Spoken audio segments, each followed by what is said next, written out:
நடிகரும் பாஜக நிர்வாகியுமான சரத்குமார் செய்தியாளர்களை சந்தித்து வருகிறார். அதனை நேரலையில் பார்க்கலாம். எங்களை வந்து அழைத்து பேச மாட்டார்கள். நாங்கள் சுறுசுறுப்பாக 17 ஆண்டு காலம் உங்களுடன் பயணிச்சிருக்கோம். நாங்கள் வந்து கடுமையான உழைப்பாளிகள், சிறந்த நிர்வாகிகளாக உருவாக்கியிருக்கீங்க. இப்போ வந்து பாரதிய ஜனதா கட்சியில் எங்கள் எல்லாருமே சிறப்பாக செயல்படுறீங்களப்பான்னு சொல்றாங்கன்ற பெருமையும் அவர்களுக்கு இருக்கிறது. ஆக அந்த பொறுப்புகள் வழங்க வேண்டும் என்ற கோரிக்கை ஒன்று இருக்கிறது. தலைவருக்கு பொறுப்பு இல்லாமல் எனக்கு பொறுப்பு கொடுத்து என்ன பண்றது என்ற எண்ணத்தையும் கடுமையாக இன்று பதிவு செய்திருக்கிறார்கள். ஏன் நீங்கள் சமத்துவ மக்கள் கட்சி மறுபடியும் துவங்கக்கூடாது என்பதையும் பதிவு செய்தார்கள் என்று சொல்லியிருக்கோம்.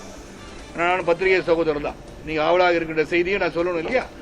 அதில் அவங்க அதையும் பதிவு பண்ணாங்க. எல்லா கருத்துக்களையும் கேட்க வேண்டும்.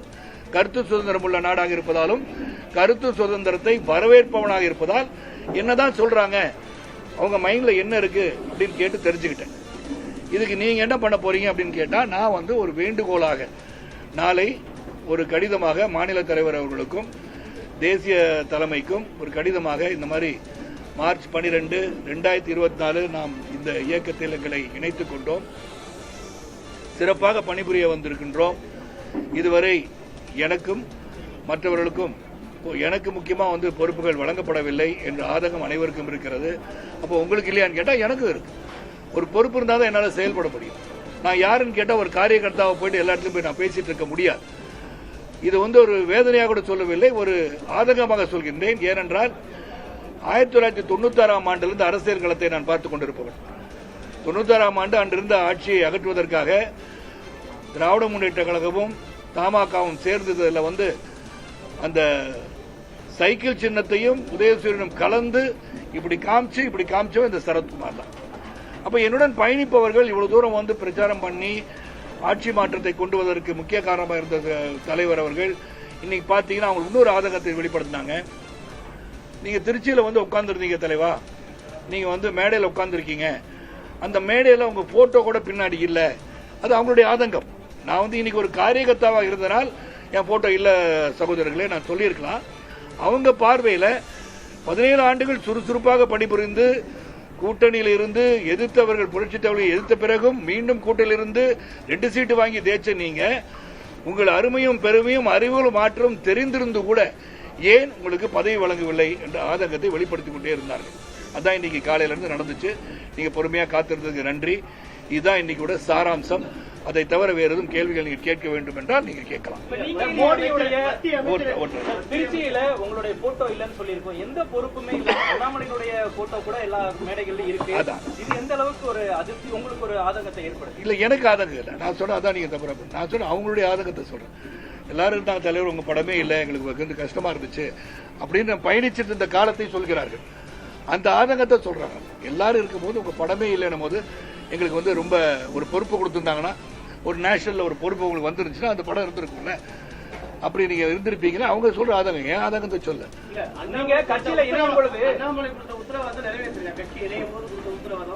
இல்ல, இணையும் போது கொடுத்ததை என்ன சொன்னாங்கன்னு அவங்களுக்கு தெரியும்ல. இது வரைக்கும் பொறுப்பே வரல இல்ல, அப்ப ஏதாச்சும் சொல்லியிருப்பாங்கல்ல, சொன்னது என்னன்னு அவர்களுக்கு தெரியும்ல. அந்த பொறுப்பு இல்லாதனால நம்ம உட்கார்ந்து பாக்குறோம். அந்த பொறுப்பு வழங்க வேண்டிய சூழ்நிலை, பொறுப்பு இருந்தா போய் செயல்பட முடியும். ஒரு நிமிஷம், நீங்க எனக்கு கார் ஓட்ட சொன்னீங்கன்னா நான் வந்து லைசன்ஸ் வச்சிருக்கணும், கார் ஓட்ட தெரியணும். கார் ஓட்ட தெரிஞ்சு லைசன்ஸ் வச்சு நான் கார் ஓட்ட விடாம இருந்தீங்கன்னா நான் எப்படி வந்து கார் ஓட்டுறேன்? அது மட்டும் தலைமையிட்ட வந்து நான் தெரிவிச்சுட்டேன், மறுபடியும் தெரிவிச்சிருக்கேன். தொடர்ந்து ஒரு 15 நாளா சொல்லிட்டு இருக்கேன். அதற்கான முயற்சிகள் எடுக்கப்பட்டு வருகிறது என்று அவங்க சொல்லிட்டு தான் இருக்காங்க. ஆனா இன்னைக்கு இந்த கூட்டத்திற்கு காரணம் நீங்க வந்து எடுத்து சொல்லணும்னு சொல்றதுனால மறுபடியும் ஒரு எழுத்து பூர்வமா எழுதி சொல்ல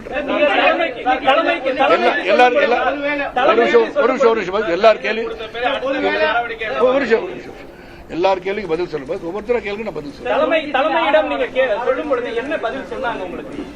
தலைமையிடம் வந்து நம்ம வந்து பிரசிடென்ட் வந்து அப்பாயிண்ட் பண்ணாம இருந்தாங்க. அந்த தேர்வு முடிந்தவுடன் நாங்கள் நிச்சயமா நாங்கள் சொன்னதை செய்கிறோம். நாங்க தேர்வு நடந்தது, தொடர்ந்து தேர்தல் வந்துருச்சு.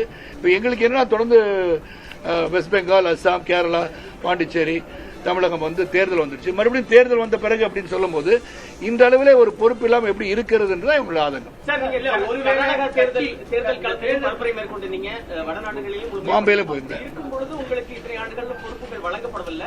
உங்களுடைய தொண்டர்கள் வந்து மீண்டும் சமத்துவ மக்கள் கட்சியை தொடங்க வேண்டும் ஒரு கோரிக்கை வச்சிருக்காங்க. தொண்டர்களுடைய பேச்சுக்கு உங்களுடைய தொண்டர்கள் அவங்க ஆதங்கத்தை சொல்றது அவங்களுக்கு வந்து உரிமை இருக்குல்ல. இந்த மாதிரி இருக்கேன், நீங்க ஏன் தொடங்கக்கூடாது அவங்க கேட்டாங்கன்னு சொல்லணும் இல்லையா உங்கள்கிட்ட. நான் உங்களிடம் அதை சொல்லாமல் இருந்தால் அது தவறாக இருக்கும். அதனால சொல்றேன். அவங்க சொல்றாங்க, ஏன் நம்ம நல்லா தானே போயிட்டு இருந்தோம், என்ன நம்ம வந்து தேர்தல் காலத்தில் வந்து நம்ம வந்து நிக்க சொல்லும் போது இன்னைக்கு சொல்றாங்க எல்லாம் நீங்க ஒவ்வொரு முறையும் தனித்து போட்டியிட வேண்டும் சொன்னதை நாங்க வந்து உண்மையிலே நம்ம கரெக்டா பண்ணியிருந்தோம்னா இன்னைக்கு நம்ம இந்த நிலைமையில் இருந்திருக்க மாட்டோமே தலைவா அப்படின்னு அவங்களும் சொல்றாங்க. இன்னைக்கு அவர்கள் செய்ததும் தவறு என்பதை ஒப்புக்கொண்டுள்ளார்கள். ஆனா அவங்க கேட்கறது ஒரு பொறுப்பு உங்களுக்கு இருந்தா எங்களுக்கு பொறுப்பு வாங்கி கொடுக்கறதுல என்ன இருக்கு, உங்களுக்கே பொறுப்பு இல்லையன்றது. தேர்தலுக்கு முன்பாக பொறுப்பு அறிவிக்கப்பட்டதா உங்களுக்கு நிலைப்பாடு என்ன?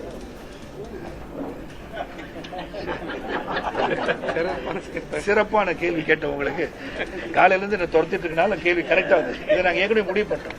அதாவது நாளைக்கு வந்து கடிதம் கொடுக்கப்படும். தேர்தலுக்கு முன்பு அப்படின்னு இல்லை, இந்த வேண்டுகோளுக்கு நிச்சயமா வந்து செவி சாய்த்தே ஆக வேண்டும். செவி சாய்ப்பாருக்கு நம்பிக்கை இருக்கு. ஏன்னா அது உத்தரவாதம் கொடுத்துட்டே தான் இருக்காங்க. ஆனா செயல்முறைக்கு வரல. அப்ப அந்த செயல்முறைக்கு வர வேண்டிய கட்டாயம் வந்து விட்டது என்பதை எடுத்து சொல்வேன். அது வராட்டி என்ன நீங்க கேட்ட கேள்வி வராட்டி என்னன்றது மீண்டும் இந்த மாதிரி உங்களை சந்திச்சு பதில் சொல்றேன். தற்சமயம் அந்த கட்சியை புதுப்பிக்கின்ற எண்ணம் இல்லை என்னிடம். பரிசீலனை கூட கிடையாது. ஏன்னா வேண்டுகோள் கொடுத்து அவங்க பண்ணணும்னு சொல்லும்போது இந்த பரிசீலனை எதுக்கு போகணும்? நான் நம்ம எடுக்க வேண்டிய முடிவு என்கிட்ட தானே இருக்கு. அந்த முடிவு என்கிட்ட ஒப்படைச்சிட்டாங்கல்ல.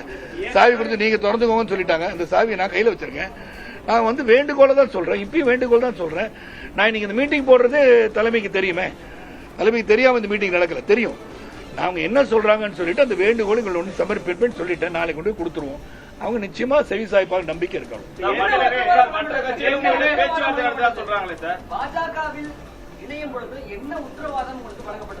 நம்ம தேசியத்துல பொறுப்பு இருக்கும்னு சொன்னாங்க. அது உண்மை.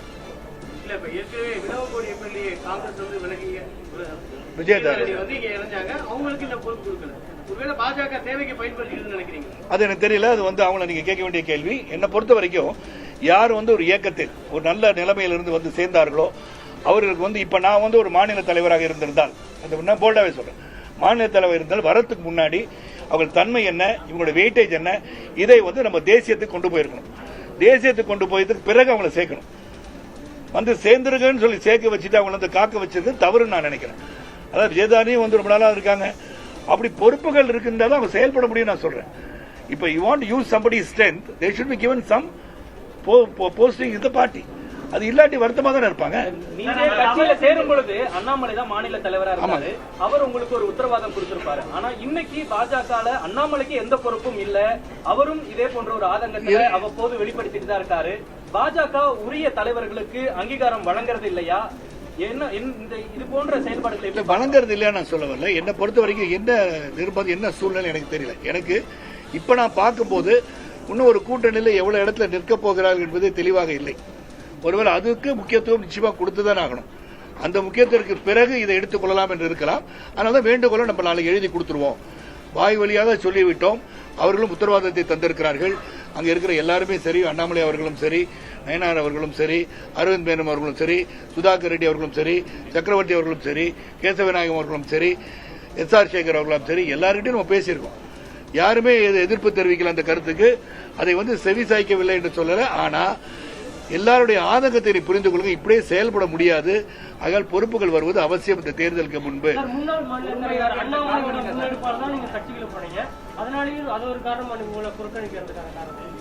அப்படி இல்லை. அவர் சொல்லி நான் கட்சியில சேரல. அதான் பல முறை சொல்லிட்டேன்.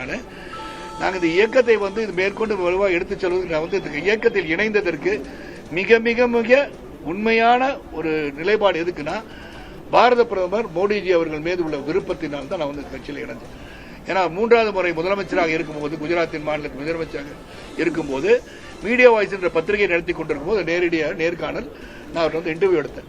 அன்னிலிருந்து ஐ ஸ்டார்டட் ஃபாலோயிங் ஹிம்.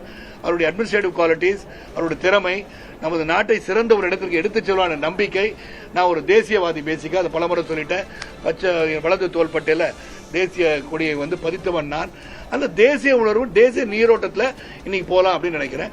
ஏன்னா 19 மாநில நிர்வாகிகளா நியமிச்சிருக்காங்க. இவங்களுக்குலாம் இப்ப 30-35 வயசு இருக்கு. அவங்களுக்கு 75 தொடுவது. அப்ப இவங்களுக்கு ஒரு பெரிய வாய்ப்பு இருக்கு இல்லையா? அந்த வாய்ப்பை பயன்படுத்திக்கணும். இன்னைக்கு சொல்றேன், அதனால இவங்க பண்ணல அவங்க பண்ணல நான் சொல்ல, ஆனா பண்ண வேண்டிய கட்டாயம் இப்படி இருக்கிறது. பொறுப்பு இல்லாம இப்ப என்னன்னு போய் நான் செயல்படுறது எனக்கு தெரியல. அதிகபட்சமாக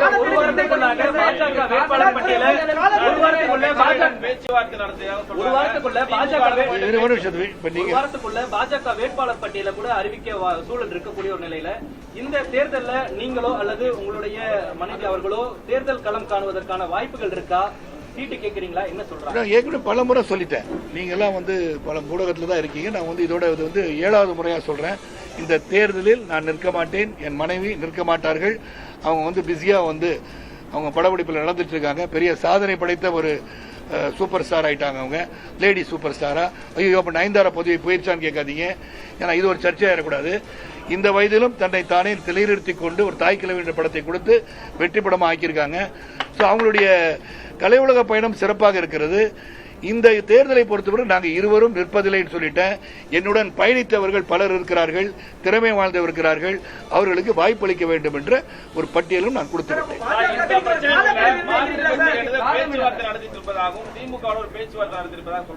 அப்படி ஒன்றும் பேச்சுவார்த்தை பேச்சு நடக்க நான் எல்லாரையும் ஒரு நிமிஷம் பதில் சொல்லிடுறேன் தலைவா ப்ளீஸ்.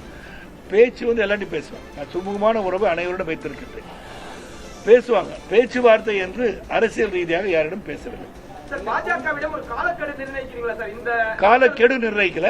இந்த வேண்டுகோளுக்கு இணங்க வேண்டும் என்ற கோரிக்கை வைக்க போகிறது.